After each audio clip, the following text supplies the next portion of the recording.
राष्ट्राचा।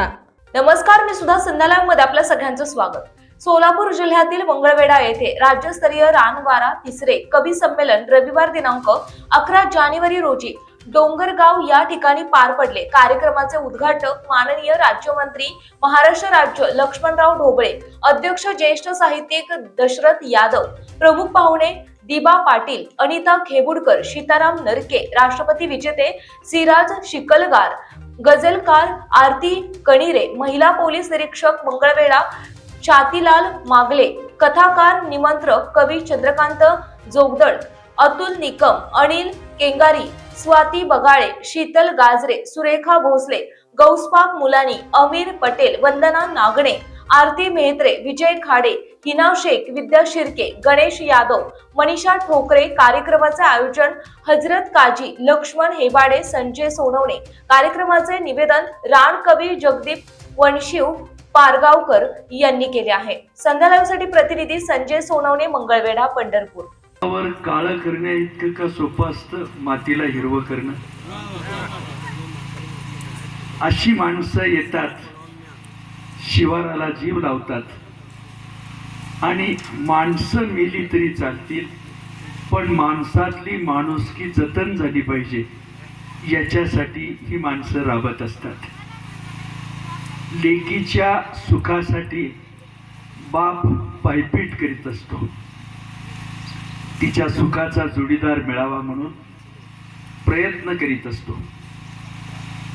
अशा परिस्थितीत गर्दीत माझ्या गाण्यास भाव आहे, प्राणास झोंबणारे गाणे आज महाग आहे। वनवन फिरून सगळीकडे सांगून आपल्या मनासारखी कविता आपल्याला भेटावी असं आपल्याला वाटतं, पण तशी कविता भेटेलच असं वाटत नाही।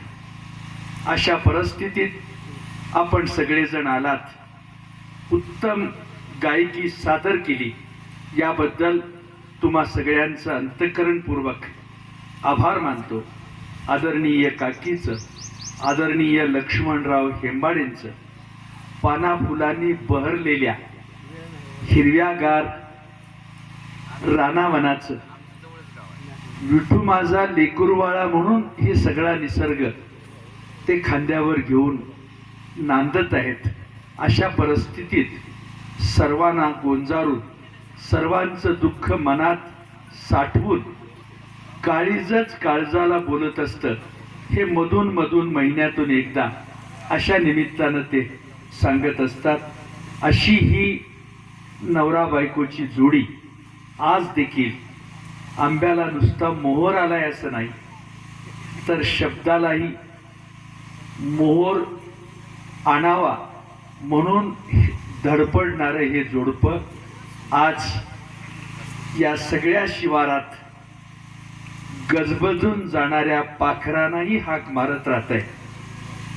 पिलाचा चारा शोधणारी चिमणी देखील तिनं बांधलेलं घरटं या जोडप्याच्या घरट्यापेक्षा देखणं असतं का म्हणून चिमणी झाडावर येऊन बसते, पाहते आणि या जोडप्याचं कौतुक करते। अशा परिस्थितीत सोलापूरकरांना बरं वाटावं, राम जोशांची कविता इथं पायाला हात लावणारी ठरावी।